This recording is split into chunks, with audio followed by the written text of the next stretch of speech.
A lot of things in this video are probably going to change in the future. In fact, some details are already confirmed to be out of date. But I wanted to share my deep dive on the first alpha's mechanics. Oh, and by the way, the input display is off by 1 frame.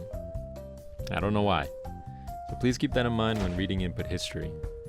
Let's start with throws. The tech window for a throw is 8 frames. This applies to air throws as well. Post break spacing can vary based on when the tech was performed. Command grabs beat normal throws on a trade. Strikes beat all throws on a trade.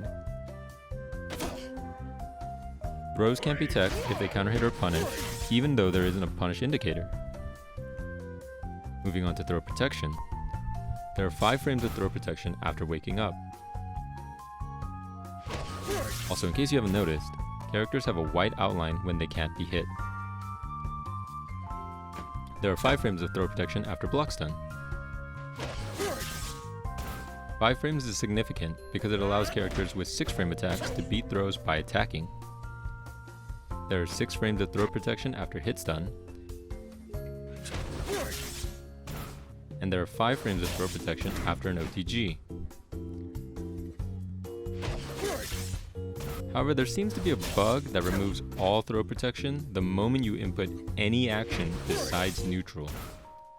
And by any action, I mean even walking will remove throw protection. Oh, also, there aren't any throw protection frames after an air tech. Next, dashes. Backdashes have no throw invuln, and if you get thrown during a backdash, you can't tech the throw. Dashes can be cancelled at any point. However, you don't carry dash momentum unless you cancel from the 3rd frame onwards. Inputting and releasing down during a dash allows you to cancel that dash with another dash. You cannot block for the entire duration of a dash. However, dashes can be cancelled into a crouch block. And as mentioned earlier, you can cancel a dash at any point. Altogether, dashes allow for an extreme freedom of movement with high levels of safety. Oh, and this is what the fastest wave dash looks like. On to parries. Parries are active on frame 1 and the parry window is 10 frames. After a successful parry, you are immediately actionable and the opponent is put into a vulnerable state for 41 frames. A lot of people are accidentally double parrying, making you minus, but it does remove this, so it won't be a problem anymore. When parrying a projectile, you incur the Hitstop of that projectile, and they are immediately actionable. Speaking of projectiles, there appears to be some form of projectile priority. Projectiles of a higher priority delete the opposing fireball without penalty. Projectiles of equal priority cancel each other out. Here, 1 hit of Braum's super cancelled out 1 hit of Ahri's super. The hit stop numbers are being changed, but from what I can tell, all hit stop values are manually assigned. For example, Yasuo's 5H applies 14 frames of hit stop, while Braum's 5H applies 24 frames of hit stop. Yasuo's 5L applies 10 frames of hit stop, and Braum's 5L applies 14 frames of hit stop. There's no consistent logic, and each case seems to be a deliberate choice. Unlike other fighting games, Kara cancels are here strictly for input leniency. You cannot simply cancel one action into another, it has to be an existing button combination. For example, you can cancel a 5L into a dash by pressing M because L and M is a dash. However, you can't cancel 5L into dash by pressing the dash macro. The dash combination has a 3-frame Kara window. Throw combination has a 2-frame Kara window. The parry combination has a 2-frame Kara window. The burst combination has a 3-frame Kara window. And a 1-bar super can Kara into a 2-bar super up to the 6th startup frame.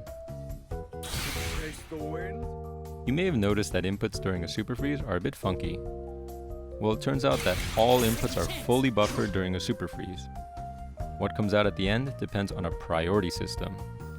Specials have higher priority than normals. Throws have higher priority than specials. Dashes have higher priority than throws. A parry has higher priority than dashes. Tag launcher has higher priority than a parry. Though, if you hold the tag button long enough to count as a raw tag, the input is just ignored. And supers have the highest priority. If there are multiple inputs on the same priority level, the most recent comes out. Even for supers, the most recent super executes even if it costs less. Speaking of buffers, the input buffer is 3 frames. This applies to every situation, including wake up.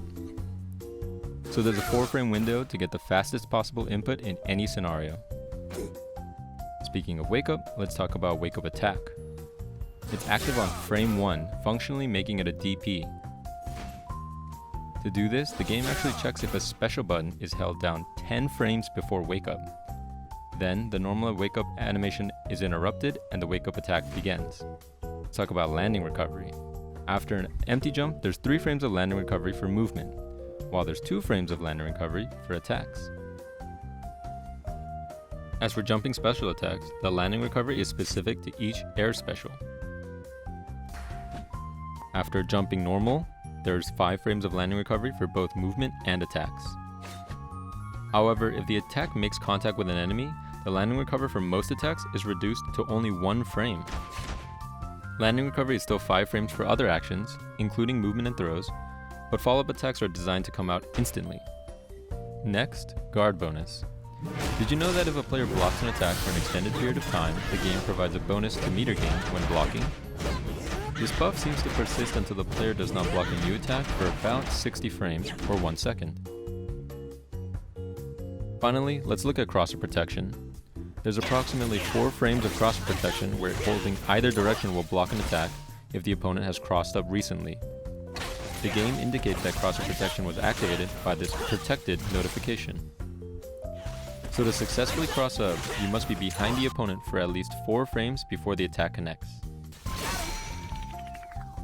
I said approximately because there's this weird frame where either direction will block, but neither indicate that you received crosser protection.